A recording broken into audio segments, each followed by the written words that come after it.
Well, here we are. I turned down here at the next block. Thanks, mister. I'll get off there.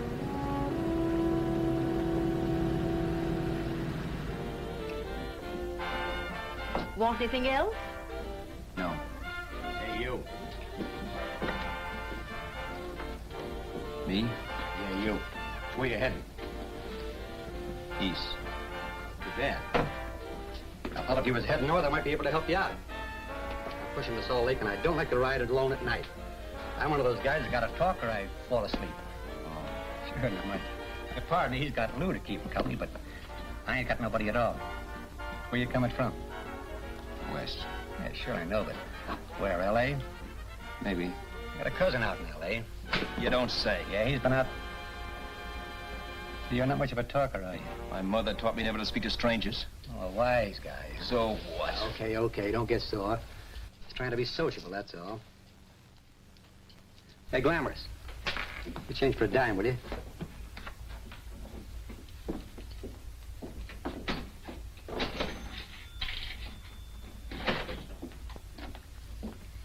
Let's have something quieter this time, Joe. My head's splitting. Is that what's wrong with it? Done with your coffee? No. And don't rush me, will you?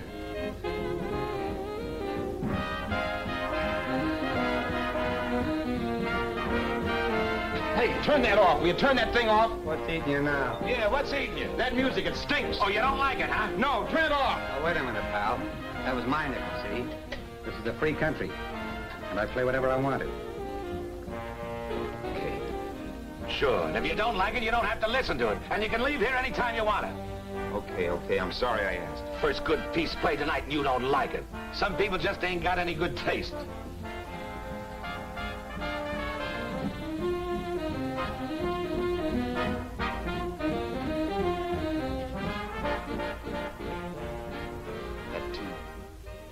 That tune.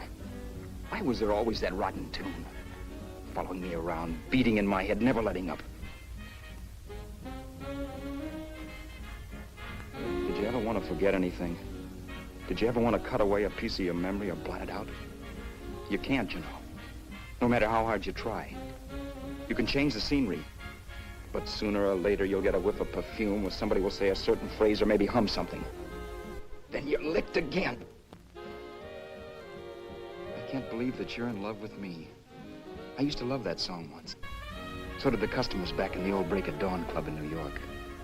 I can't remember a night when I didn't get at least 3 requests for it.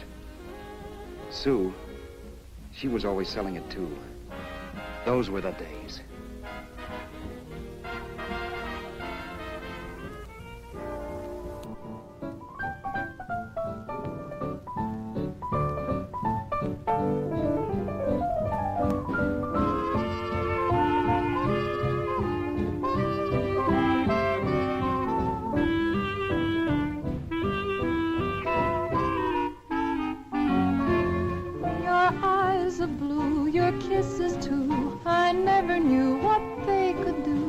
I can't believe that you're in love with me. You're telling everyone you know that I'm on your mind each place you go. They can't believe that you're in love with me. I have always placed you far above me. I just can't imagine that you love me. And after all is said and done, to think that I'm the lucky one, I can't believe that you're in love with me.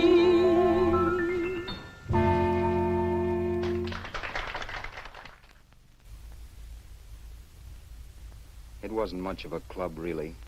You know the kind. A joint where you could have a sandwich and a few drinks and run interference for your girl on the dance floor. I pounded the piano in there every night from 8 until the place closed up, which usually meant 4 in the morning. A good job as jobs went in those days. Then, too, there was Sue, who made working there a little like working in heaven. But how we felt about each other, well, there was nothing very unusual in that. I was an ordinary healthy guy, and she was an ordinary healthy girl, and when you add those two together, you get an ordinary healthy romance, which is the old story. Sure, but somehow, the most wonderful thing in the world.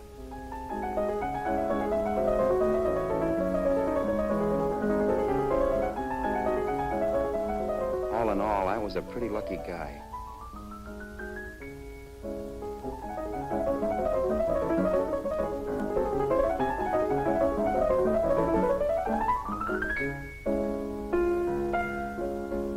Mr. Paderewski, I presume. It's beautiful. You're going to make Carnegie Hall yet, Al? Yeah, as a janitor. I'll make my debut in the basement. I don't blame you for being bitter, darling, but you mustn't give up hope. Why, someday... Yeah, someday. If I don't get arthritis first. In the meantime, let's blow this trap.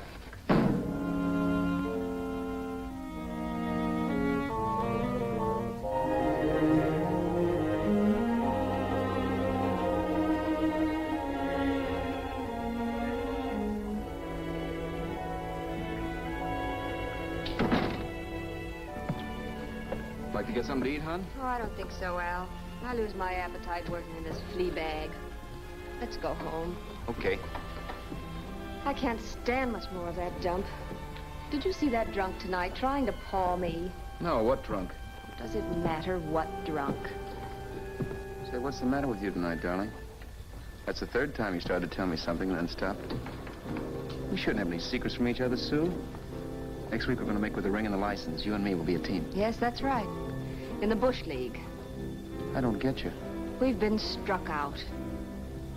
It's a funny way to talk, darling. Don't you want to marry me? Al, look, I love you. You know I do, and I want to marry you. But? But not now. Only after we've made good. Sunday, I'm going away. Oh, I know you'll think it's silly. That's why I hesitated to tell you. But I'm going to California. I want to try my luck in Hollywood. That's the most stupid thing I ever heard of. Don't you know millions of people go out there every year and wind up polishing cuspidors? I thought you had better sense. You sound as if you don't think I have any talent. That has nothing to do with it. I'll make out all right. Maybe. But what about me? Doesn't it mean anything to you that you're busting up all our plans? We may not see each other for years? It won't be that long. I thought you loved me. I do. You know I do. Well, here we are. Al. Al, why can't you see my side of it? I'm young. We both are, and we've got all the time in the world to settle down. Oh, really, darling, what I'm doing is the only sane thing to do. I hate the thought of being so far away from you, but we'll be together again someday. Maybe you'll decide to come out too later on. So long. Al, aren't you going to kiss me goodnight? Sure, why not? Good night.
Roberts. You hit the jackpot this time. $10. Thanks.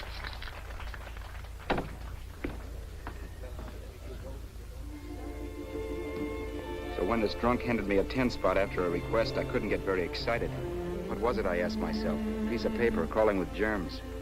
It couldn't buy anything I wanted. It couldn't... Then I thought of something.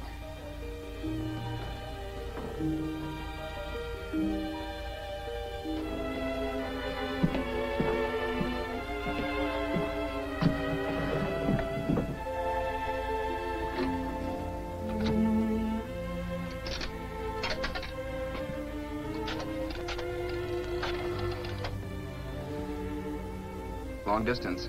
I'd like to put a call through to Los Angeles. Miss Harvey. Sue Harvey, Harvey. The number is Crestview 65723.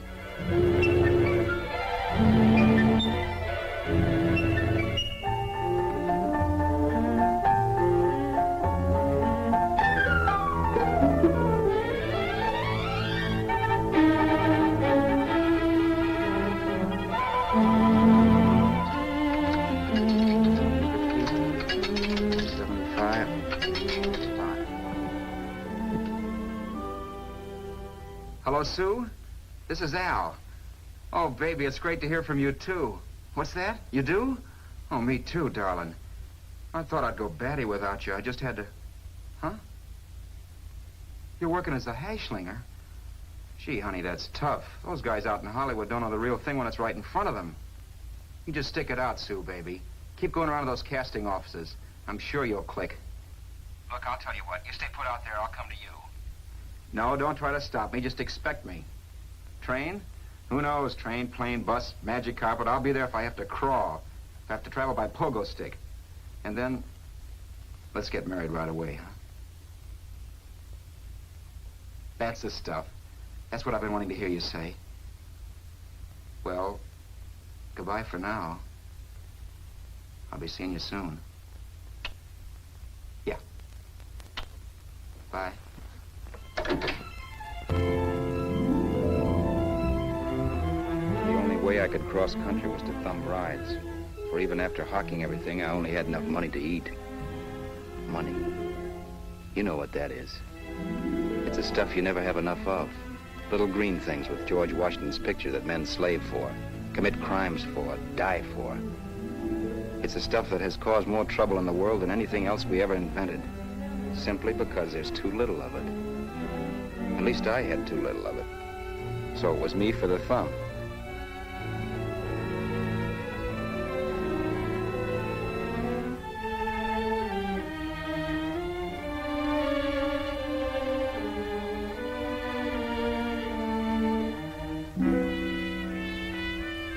Ever done any hitchhiking?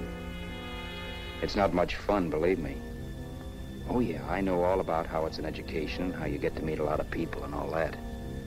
But me, from now on, I'll take my education in college, or in PS 62, or I'll send $1.98 in stamps for 10 easy lessons.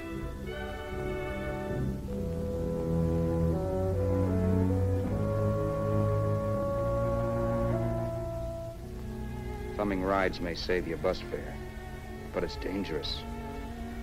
You never know what's in store for you. You hear the squeal of brakes. If only I had known what I was getting into that day in Arizona. Here, throw that in the back seat. Okay, let's go. Make sure that door's closed.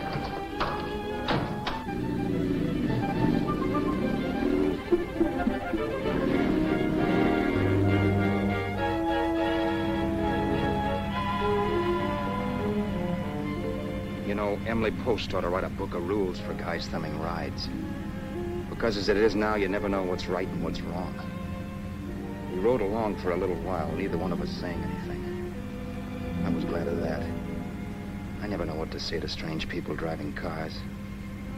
And too, you can never tell if a guy wants to talk. A lot of rides have been cut short because of a big mouth. So I kept my mouth shut until he started opening up. Hand me that little box, the compartment, will you, pal? Hold the wheel, will you?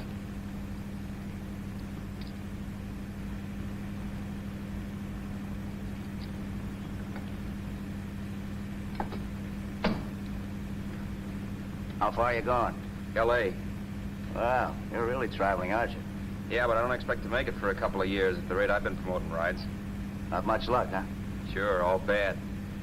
Not many people stop for a guy these days. Afraid of a stick-up, maybe. Well, you can't blame them. Where you coming from? New York? Well, New York. You're in luck this time. I'm going all the way. Right through to Los Angeles. You drive a car? Sure. Whenever you're tired, let me know. I'll holler. I guess at least an hour passed before I noticed those deep scratches in his right hand. They were wicked. 3 puffy red lines about 1/4 inch apart. He must have seen me looking at them because he said, Beauties, aren't they? They're gonna be scars someday. What an animal. whatever it was, it must have been pretty big and vicious to have done that. Right on both counts, New York. I was tussling with the most dangerous animal in the world. A woman. She must have been Tarzan's mate. Looks like you lost the bob. Certainly wasn't a draw. You know, there ought to be a law against dames with claws. Yeah. I tossed her out of the car in her ear. Was I wrong? Give a lift to a tomato, you expect her to be nice, don't you? Yeah. After all, what kind of dame's thumb rides? Sunday school teachers? Yeah. A little witch. She must have thought she was riding with some fall guy. And me, who's been booking horses around racetracks since I was 20. I've known a million dames like her. 2 million. Yeah. Stopped the car, opened the door. Take it on the Arthur Duffy sister, I told her. That's the stuff. As that was done, huh? But if you want to see a real scar, brother, get a load of this. Wow. I got that one dueling. Dueling? Yeah, we're just kidding, of course. My dad owned a couple of Franco-Prussian sabers. Kept them on the wall for decorations. Well, one day, the kid and I took them down when the old man wasn't around. Had a duel. He got me in the arm here. Pretty mean cut. Infection set in later. Yeah, I can see that. Now, give me that box again, will you? Yeah.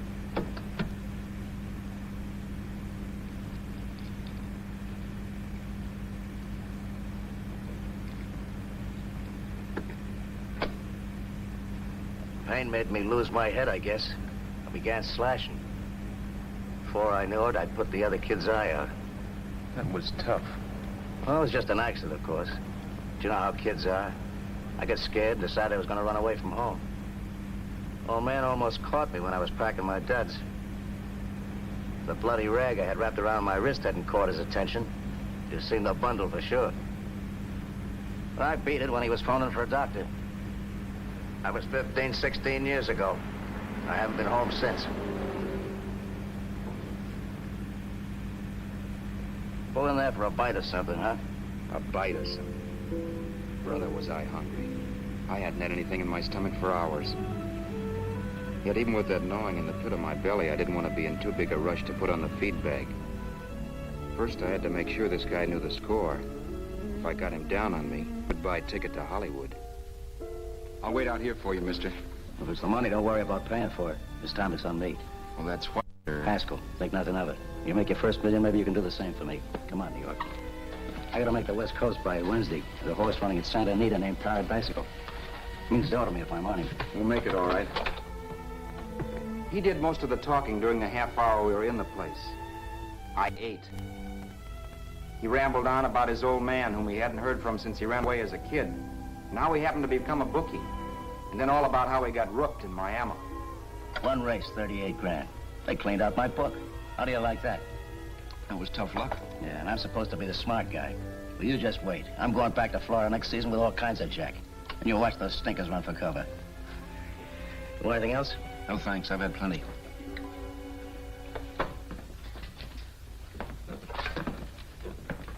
That check there, sister?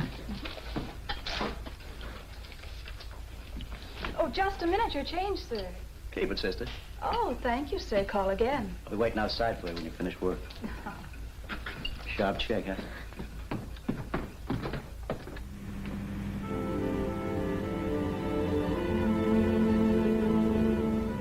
drove all that night while Haskell slept like a log. After a while, I began to get sleepy myself. I was happy, though. Soon I'd be with Sue again. The long trip was practically over, and there'd be no more hoofing it down the concrete. I began to think of the future, which couldn't have been brighter if I'd embroidered it with neon lights. It was nice to think of Sue shooting to the top. It's amazing what a full belly can do to your imagination. Your eyes of blue, your kisses too, I never knew what they could do. I can't believe that you're in love with me. You're telling everyone you know I'm on your mind each place you go. I can't believe that you're in love with me.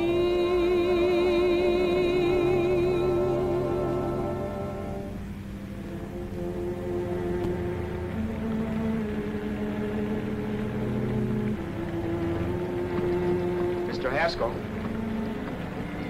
Mr. Haskell? Mr. Haskell, wake up. It's raining.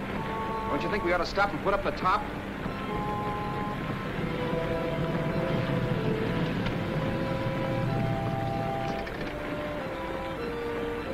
Mr. Haskell, I'm going to put up the top.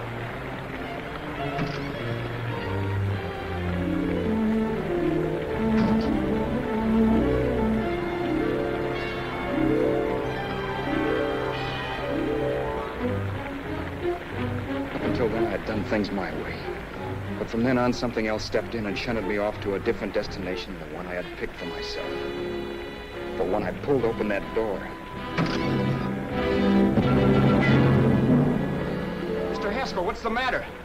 Are you hurt? Are you hurt, Mr. Haskell? Start your sermon. I'll listen to it. But I know what you're going to hand me even before you open your mouths. You're going to tell me you don't believe my story of how Haskell died and give me that don't make me laugh expression on your smug faces.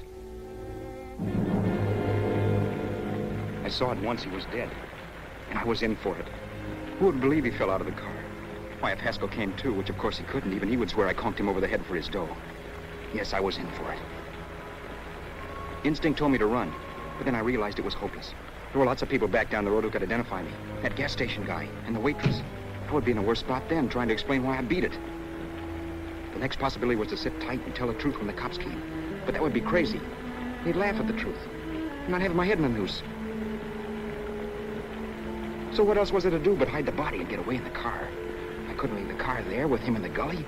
That would be like erecting a tombstone.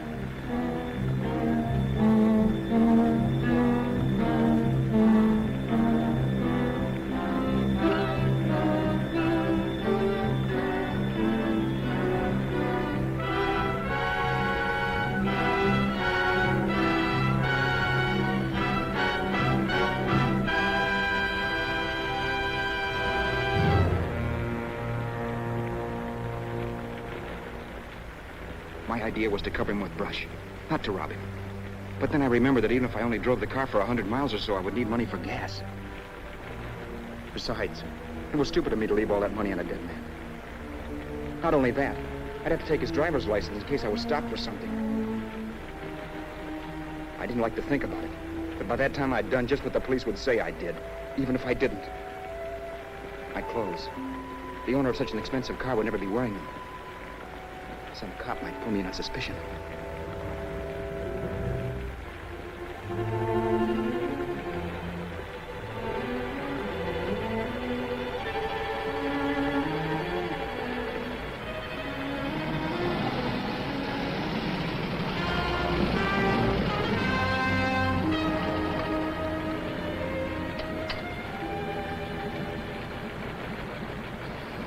Hey, you, this your car? Don't you know better than to leave a car with the wheels halfway in the middle of the road? That's the way accidents happen. I'm sorry, officer. I was just putting up my top. I didn't think. Well, the next time, think. I'll let you go now, but watch your step in the future. I know that's a lonely stretch, but cars come by here once in a while, and we have plenty of crack-ups. Thanks, officer.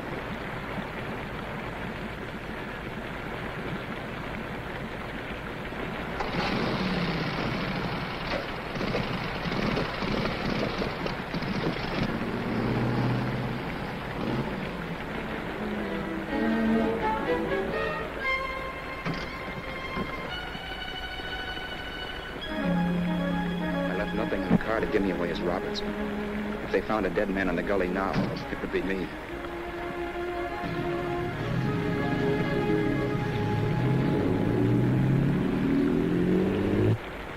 As I drove off, it was still raining, and the drops streaked down the windshield like tears.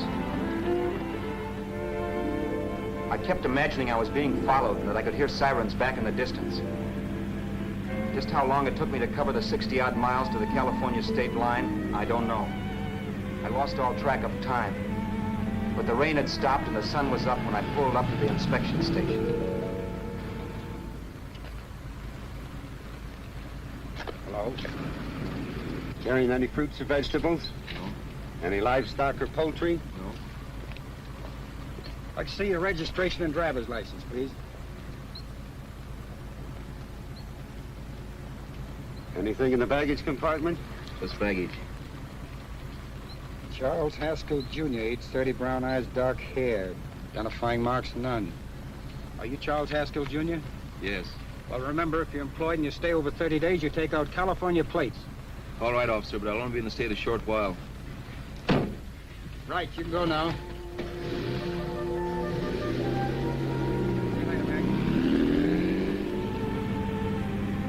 I couldn't drive any farther without some sleep. Cops or no cops, I knew I had to hit the hay and hit it hard.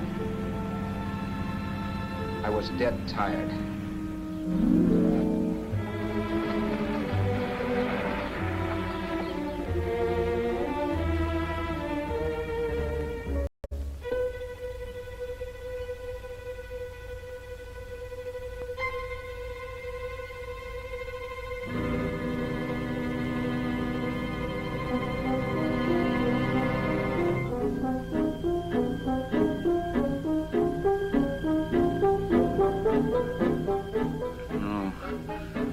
No, you can't, Mr. Haskell. No.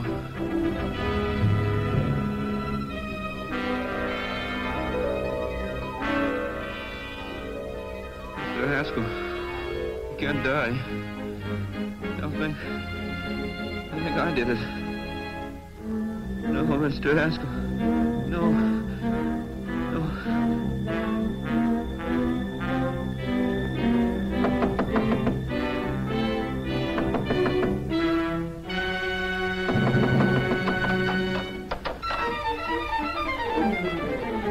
Who's there? It's the maid. Can I come in and clean? Later. In a half hour. All right, sir.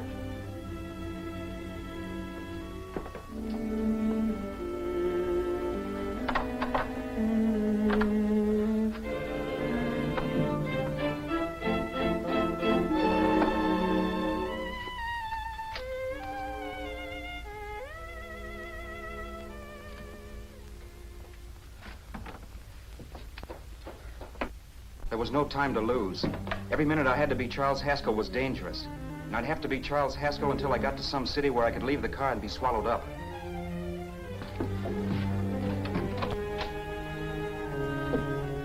That meant driving the car as far as San Bernardino, maybe even to Los Angeles. In a little town I might be noticed, but in a city I should be safe enough. Then, after I ditched the car, I could go on to Sue. But those 5 minutes at the state line made me realize it might be a good idea to find out a little bit about Mr. Haskell. Then if anybody asked me questions, I could give the right answers. The first thing I found out was that I had $768. This was a lot of jack, but believe me, it was the kind of money I'd rather not have.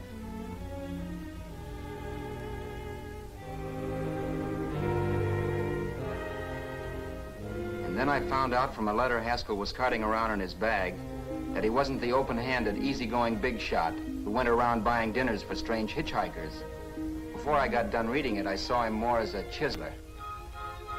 It was written to his old man in California, the one he hadn't seen in so many years. In it, Haskell posed as a salesman of hymnals, of all things. It was easy to see where Haskell expected to raise a new stake for his book in Miami by rooking his old man. That was about all I found out from his effects, and it was enough. I told myself, maybe old man Haskell was lucky his son kicked off. He would never know it, but it saved him from taking a flyer in sacred literature preferred.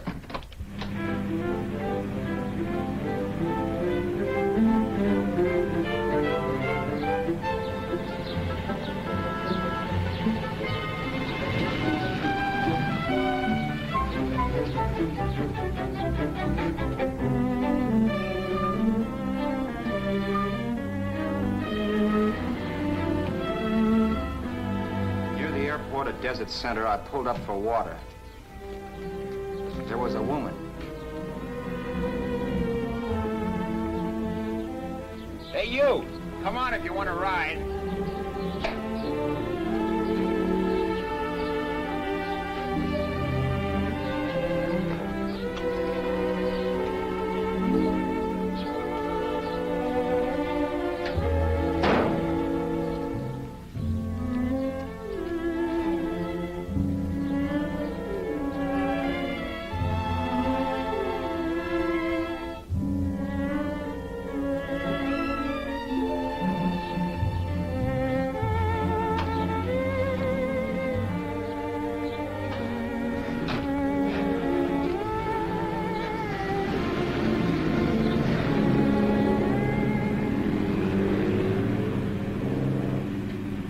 How far are you going?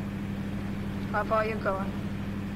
That took me by surprise, and I turned my head to look her over. She was facing straight ahead, so I couldn't see her eyes. But she was young, not more than 24. Man, she looked as if she'd just been thrown off the crummiest freight train in the world. Yet, in spite of this, I got the impression of beauty. Not the beauty of a movie actress, mind you, or the beauty you dream about when you're with your wife, but a natural beauty. A beauty that's almost homely because it's so real. Then suddenly she turned to face me. How far did you say you were going? Los Angeles? L.A.? L.A.'s good enough for me, mister. That's what I was afraid of. What'd you say? Oh, nothing, just thinking out loud. People get in trouble for doing that. What's your name? You can call me Vera if you like. You live in Los Angeles? No. Where are you coming from? Oh, back there. Needles? No. Oh, sure, Phoenix. You look just like a Phoenix girl. Are the girls in Phoenix that bad?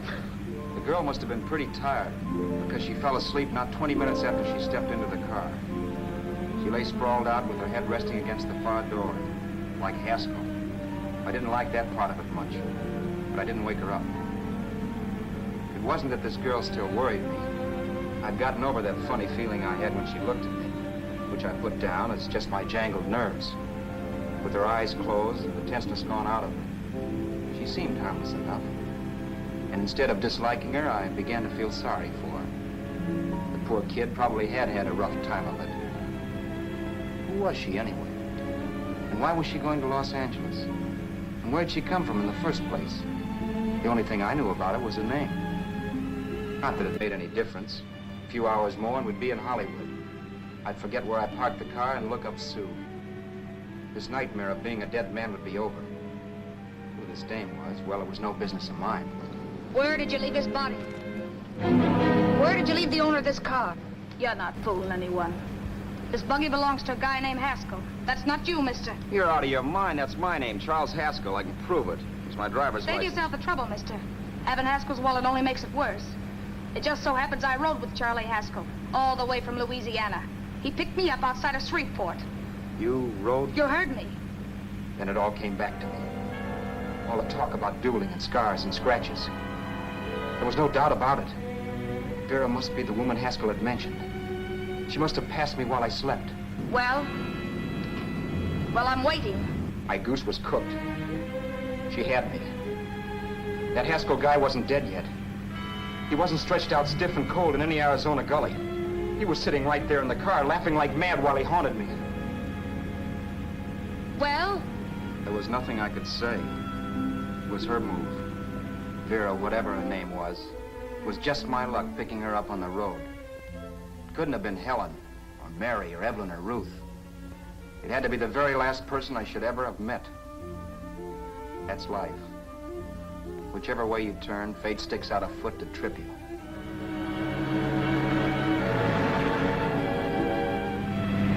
I told her everything, but she didn't believe my story. I should have saved my breath. That's the greatest cock and bull story I ever heard. So he fell out of his car. Say, who do you think you're talking to, a hick? Listen, mister, I've been around, and I know a wrong guy when I see one. What'd you do, kiss him with a wrench? Now, wait a minute. What I told you was true. You see, that's why I had to do it. You think I killed him. Well, the cops would have thought so, too. Yeah, well, maybe they still think so. What makes you so sure I'll shut up about this? Girl, I'm innocent. Give me a break, will you? It won't do me any good having you pinched. The cops are no friends of mine. Now, if there was a reward, but there isn't. Thanks. Don't thank me yet. I'm not through with you by a long shot. Let's see that roll.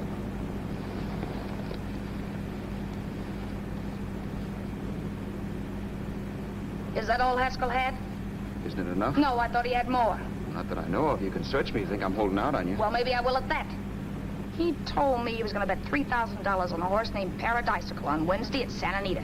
He was stringing you along. He meant 300. Maybe. Sure, $3, 300. He was a piece of cheese, a big blowhard. Listen, mister, don't try and tell me anything about Charlie Haskell. Remember, I knew him better than you did. Okay, then you knew he was a four-flusher. That explains the $3,000 bet. I'm not so sure he didn't have that $3,000. Why should I believe you? You got all the earmarks of a cheap crook. Now, wait a Shut minute. up. You're a cheap crook and you killed him. For 2 cents, I'd change my mind and turn you in. I don't like you. All right. Don't get sore. I'm not getting sore. But just remember who's boss around here. If you shut up and don't give me any arguments, you'll have nothing to worry about.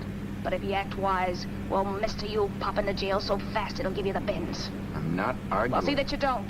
You know, as crooked as you look, I'd hate to see a fella as young as you wind up sniffing that perfume that Arizona hands out free to murderers. I'm not a murderer. Of course you're not. Haskell knocked his own head off. He fell. That's how it happened, just like I told you. Sure, and then he made you a present of his belongings. I explained why I had to do skip that. it. Doesn't make a difference one way or another. I'm not a mourner. I liked Haskell even less than I like you. Yeah, I saw what you did to him. What do you mean? Well, scratches on his wrist. Sure, I scratched him. I'll say you did.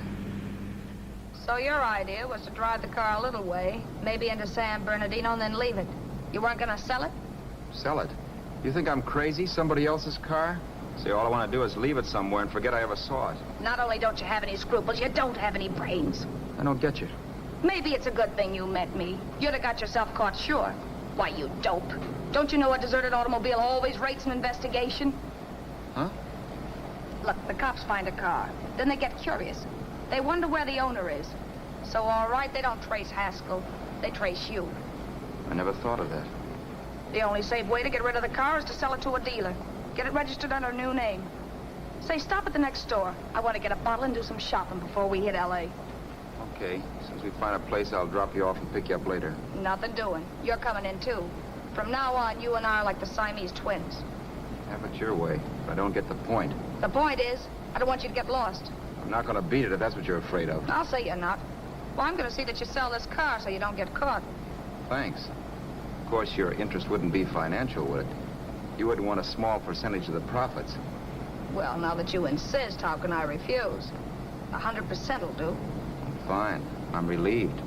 I thought for a moment you were going to take it all. I don't want to be a hog. A few hours later, we were in Hollywood. And I was recognizing places Sue had written about. It struck me that far from being at the end of the trip, there was a greater distance between Sue and me than when I started out.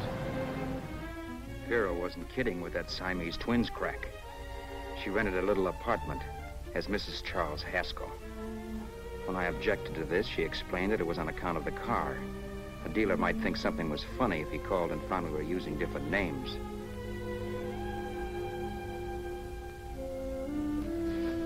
Home, sweet home. Yeah. Not bad either.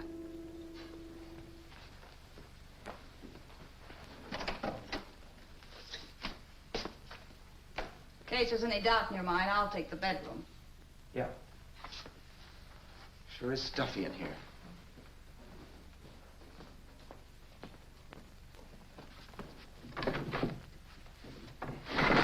Keep the window shut. Okay.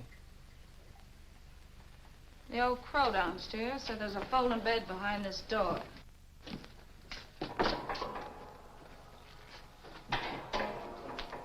You know how to work it? I invented it. Some joint. One can't have everything.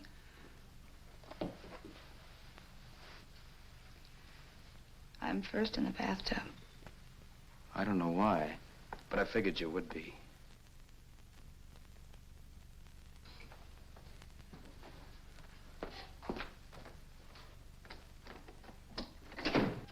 Boy, oh boy.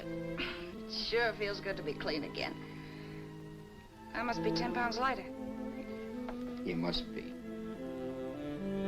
Well, hitching rides isn't exactly the way you keep your schoolgirl complexion. I wish that guy with the sacks would give up. Gets on my nerves. Forget it. Have a drink. Aren't you afraid I might take you up on it? If I didn't want to give you a drink, I wouldn't have offered it. Why be a sorehead, Roberts? You got yourself into this thing. You should be grateful I'm not turning you in. Why, if I wasn't regular, you'd be in the pen this minute, being photographed, fingerprinted, and being pushed around by the cops. So cheer up. Get rid of that long puss. Or is your conscience bothering you?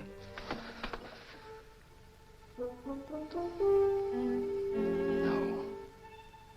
It isn't. Swell. That's the spirit.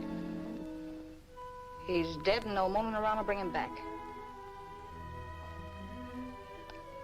Anyway, I never could understand this worrying about something that's over and done with. Now look, Vera, for the last time I didn't kill him. Haskell was a sick man. Maybe he was dead before he fell out of the car. I don't know. Sure, he died of old age. All right. So if it'll make you sociable, you didn't kill him.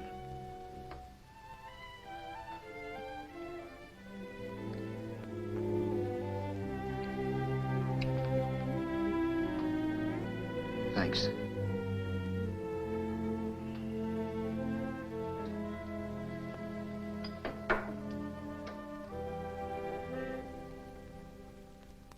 We're out of liquor, Roberts. Yeah. Too bad. I felt like getting tight tonight. Well, I think you succeeded.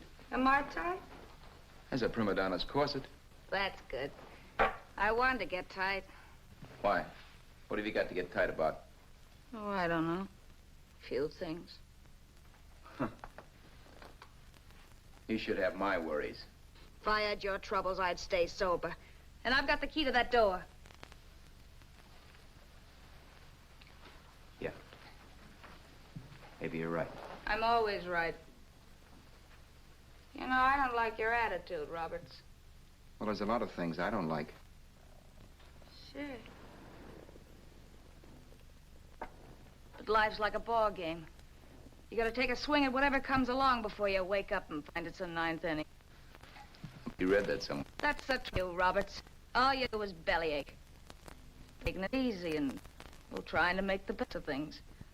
But maybe that's what's wrong with the whole world. Get the professor. People knock themselves out trying to buck fate. Now, take you, for instance. You're lucky to be alive. Why, suppose Haskell had opened your door. You'd be playing a harp now. Think of that. You think of it. I'm tired of thinking. There's plenty of people dying this minute. I would give anything to trade places with you. I know what I'm talking about. I'm not so sure. At least they know they're done for. They don't have to sweat blood wondering if they are. Your philosophy stinks, pal. We all know we're gonna kick off someday. It's only a question of when. But what got us on this subject anyway? We'll be discussing politics next. Yeah. Where'd you hide the butts? On the table, sucker.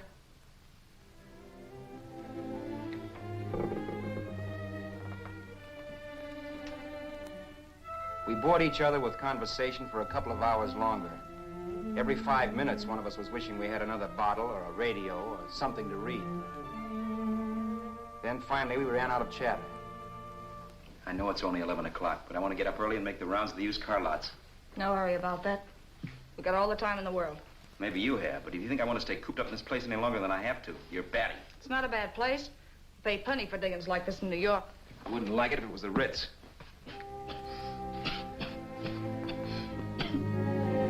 rotten liquor. You got a mean cough. Ought to do something about it. I'll be all right. That's what Camille said. Who? Nobody you know. Wasn't that the dame that died of consumption? Yeah. Wouldn't it be a break for you if I did kick off? You'd be free with all Haskell's dough and car. I don't want to see anybody die. Not even me. Especially not you. One person died of me. If you did, well, that's all I need. You don't like me, do you, Roberts? Like you? I love you. My favorite sport is being kept prisoner. After we sell the car, you can go to blazes for all I care. But not until then.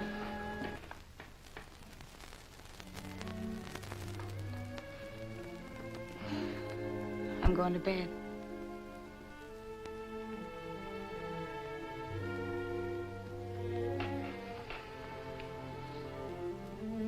Good night, Roberts. Don't try and sneak away during the night. All the doors are locked. Anyway, if I find you gone in the morning, I'll notify the police. They'll pick you up. Don't worry, I know when I'm in a spot. Well, good night. I hope that portable rack isn't too uncomfortable for you. Don't lose any sleep over it, will you, Vera?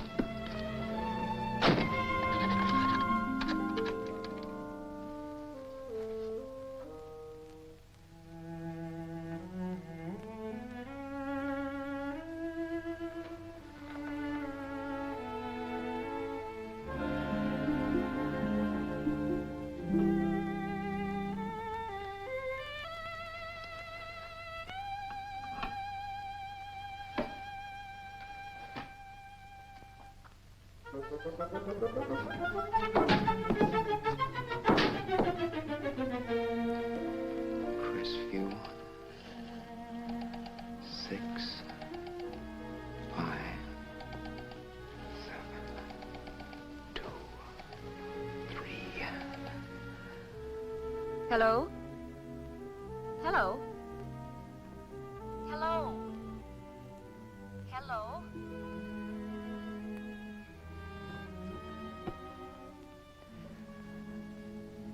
No.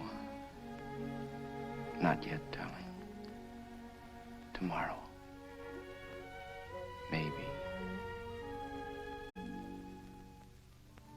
If this were fiction, I would fall in love with Vera, marry her and make a respectable woman of her, or else she'd make some supreme Class A sacrifice for me and die. Sue and I would bawl a little over her grave and make some crack about there's good in all of us. But Vera, unfortunately, was just as rotten in the morning as she'd been the night before. All right, I'm coming. Look, Vera, it's almost noon. So what? The dealers will be there all day? They'll be there all year, too, but it doesn't wait that long. Shut up. You make us like a husband. Well, do I rate a whistle? You sure do, but let's go. Let's go, let's go. I spent $85 in 2 hours preparing bait, and all you can say is let's go. Come on.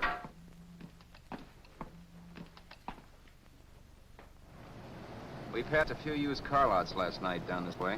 What do you think we can get for this heap? I don't know. Plenty. He'd let me handle everything.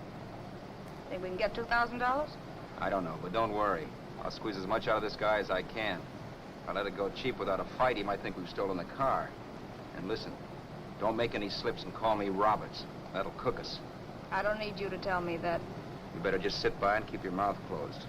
Remember, we're both in the soup if anything happens. Forget it and drive. You're my wife, Vera Haskell. Look, after the deal's closed, let's go back to that place on Hollywood Boulevard where I saw the fur jacket. I want to buy it. After the deal's closed, I'm saying goodbye to you. That's right, I forgot. I guess I'm getting kind of used to you. Well, that's a habit you can start breaking. Let's try this place in the middle of the block.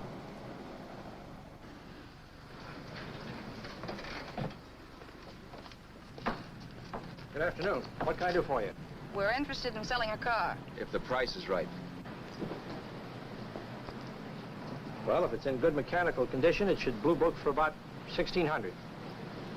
Tony, take a look at this motor. 1,600. Are you kidding?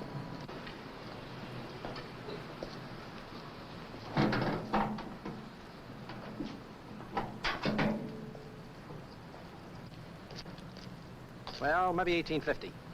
Before I let it go for 1850, I'll wreck it and collect the insurance first.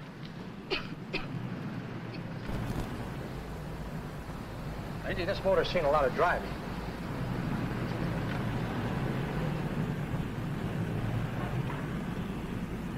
Well, the mechanic inspected the car. We haggled. At last, when we were all worn out, we hit a compromise. His price. Okay, it's a deal. All right, come in, we'll sign the papers. I have the ownership papers right here with me. Look, Vera, in the meantime, will you clean a dash compartment? There may be some stuff in it. All right, darling. $1,850. That dirty crook.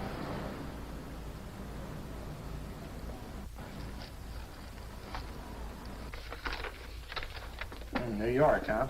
Yeah. But you bought the car in Miami. Yeah. Well, now let's see about the insurance. We can either have it transferred or canceled.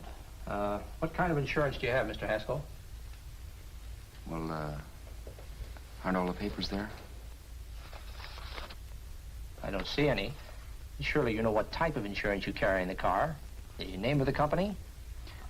Yeah, but, Well, if you'll just tell me the name of the company, I'd be very glad to take care of all the details. well, Did you sign the papers yet? not yet. Well, don't. We're not selling the car. Well, wait a minute, Mrs. Haskell. Come on, darling. What's the matter? Change your mind?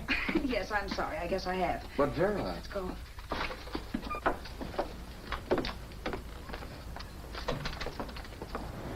You got me out of a tight spot, Vera.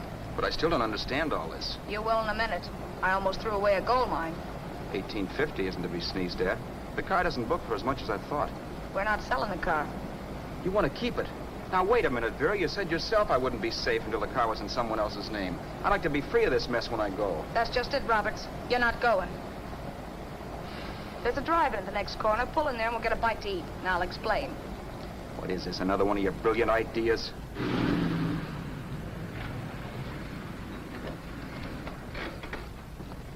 Oh, can I take your order? Make mine a ham sandwich and coffee. And for you, sir? Oh, I don't care. The same. Thank you.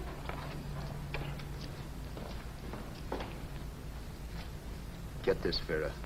I've been pretty patient so far. I've done everything you asked me to do, but no more. Shut up. You've taken Haskell's money. And you can have the dough we get from selling the car. But you're not going to keep me a prisoner. It's a good thing I bought the paper. Take a look at that. Vera, I'm in no mood. Read that.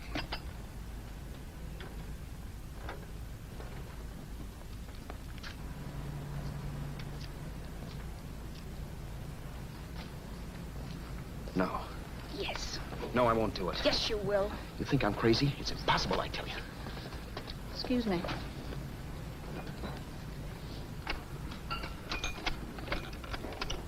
Blow the horn when you're through. No one could possibly get away with an act like that. It'd be wise to me in a minute. Don't be yellow. You look enough like him. The same coloring and the same build. See how his clothes fit you? No kidding, you almost had me fooled for a while. Oh, grow up, Vera. Don't you think a father knows his own son?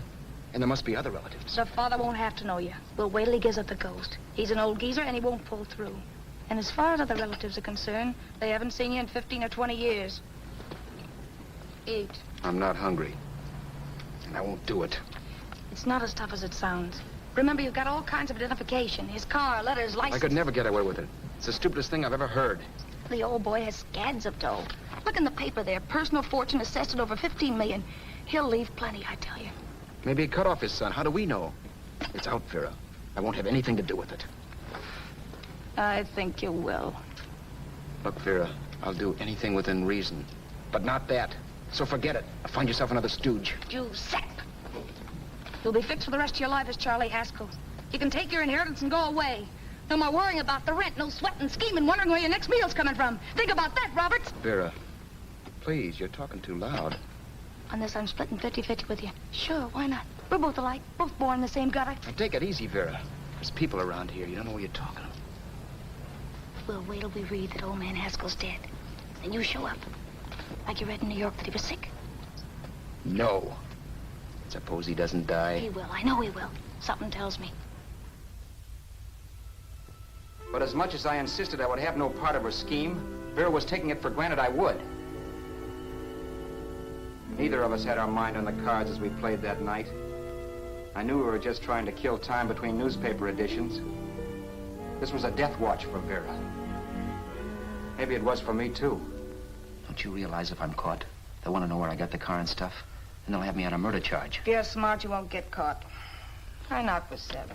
And if I'm caught, don't you realize you'll be out, too? 18 points, that gives me 30. How will I be out? You'll be out $1,850 we would have gotten on the car. Really, Vera, you'd be an awful chump if you threw away all that dough on a dizzy long shot. Let me sell the bus tomorrow. With the money it'll bring and what you've already got, a clever kid like you can run it up in no time. Then we'd both be in the clear. I'll be in the clear anyway. Maybe. Maybe. But if I got caught, I'd get good and sore at you, you know. You mean you'd squeal? Well, no, not squeal exactly. Never mind what you meant. Even if you did tell the cops I was in on it with you, what could they do to me? They might give me the same medicine they gave you. Yeah. A rope. But I'm on my way now. All they'll be doing will be rushing it. All right. But think of the $1,850 you'd lose. You'd kick yourself along the block if they let it get away from you. I'll take the chance. Want another drink? You're being a goon. That's the way people wind up behind the 8 ball. Once they get a few dollars, they become greedy and want more. My. Caesar. Who? You know that Roman general? He got his for being greedy. He wasn't satisfied, so the final wind-up was he took the count. A couple of days ago, you didn't have a dime. Why, you were so broke you couldn't pay cash for a postage stamp. Now you've got almost $700 with $1,850 in the offing. Take my advice. Don't try for more. I'm tired of this game. Let's have some blackjack. Play solitaire. Okay, I will if that's the way you feel about it. That's the way I feel about it. Getting sore and throwing things won't help much, Roberts. I'm really doing you a favor. I help you out of a jam by keeping my mouth shut. I show you how to make some soft money. And what thanks do I get? Thanks. Sure. Or would you rather call the cops and told him you killed the man and stole his money? I didn't kill anybody. Yes, you did. No, I didn't. You know I didn't. All right, then. Suppose I call the cops. If you're innocent, what do you got to be scared of? Okay. Call him, you mutt. Go ahead and call him. See if I care. At least they'll give me a square deal. You want me to call them? You heard me. But I'm warning you. If I'm pinched, I'll swear you were in on it. I'll say that you helped me. If I fry, I'll get even with you. You wouldn't dare. You chicken. Yeah? Then try it and see. Call him. Yeah. Okay, I will.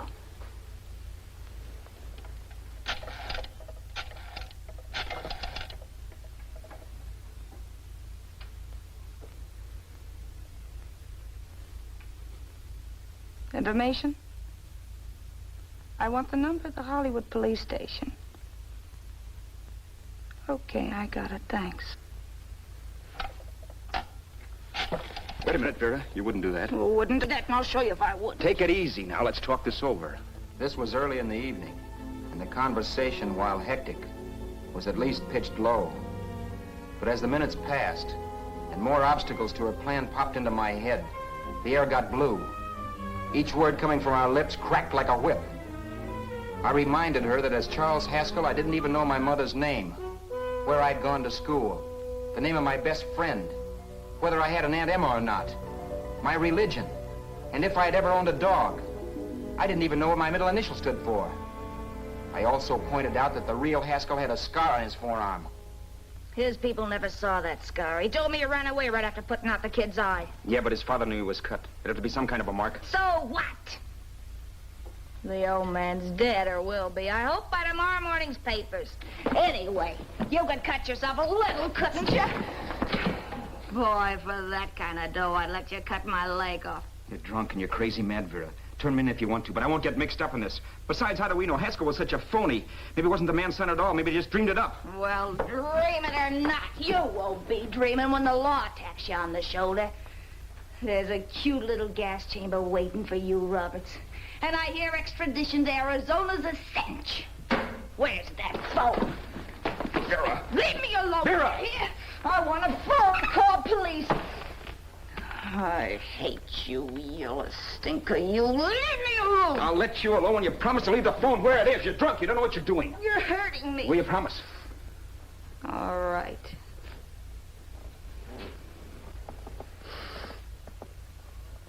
You hurt me. I'm sorry, but... And it's hot in here. Open up a window. It's not hot. Don't tell me. Now, do you do it or do I do it? You're no gentleman, see? Yeah. All right. I'll open up the window.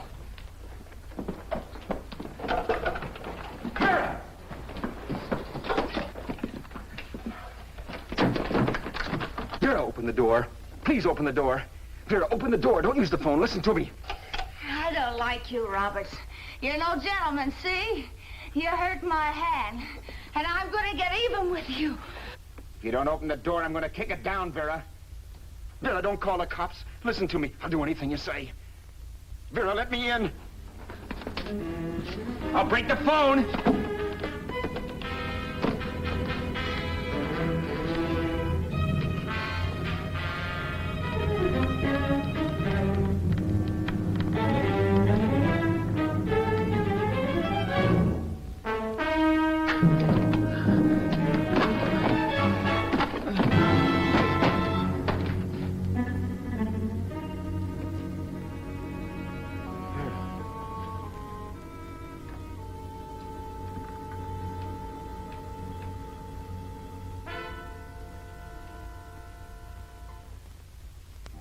The world is full of skeptics. I know. I'm one myself. In the Haskell business, how many of you would believe he fell out of the car? And now, after killing Vera without really meaning to do it, how many of you would believe it wasn't premeditated?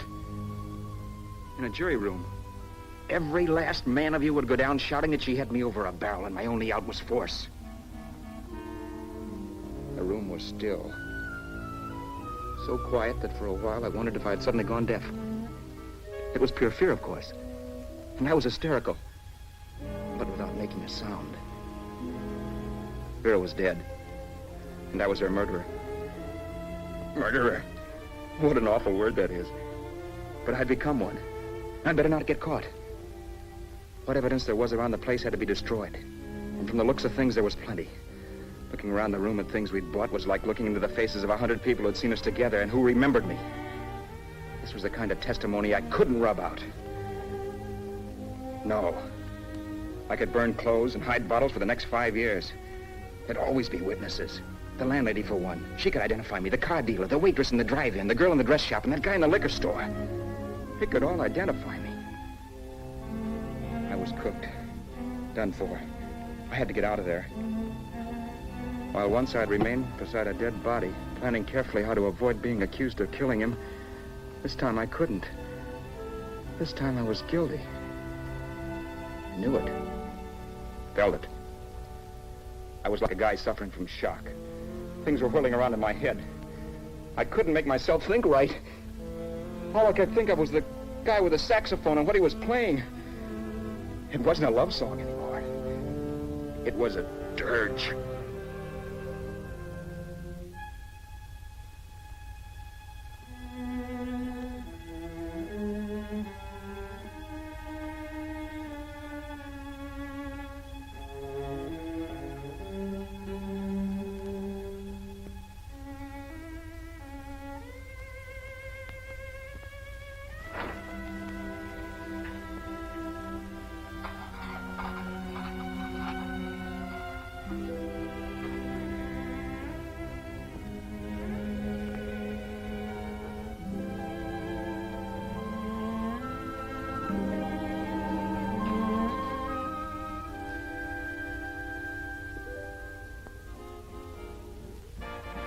My problems weren't solved. I had to stay away from New York for all time because Al Roberts was listed as dead and had to stay dead. And I could never go back to Hollywood. Someone might recognize me as Haskell. Then, too, there was Sue. I could never go to her with a thing like this hanging over my head. All I could do was pray she'd be happy.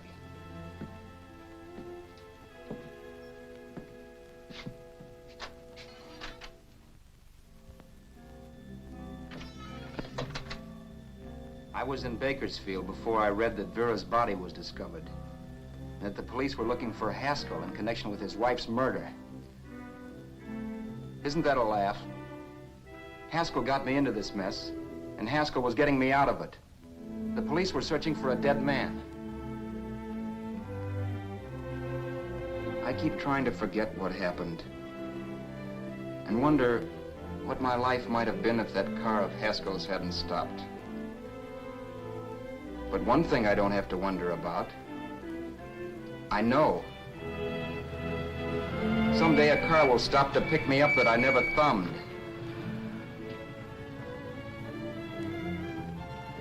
Yes. Fate, or some mysterious force, can put the finger on you or me for no good reason at all.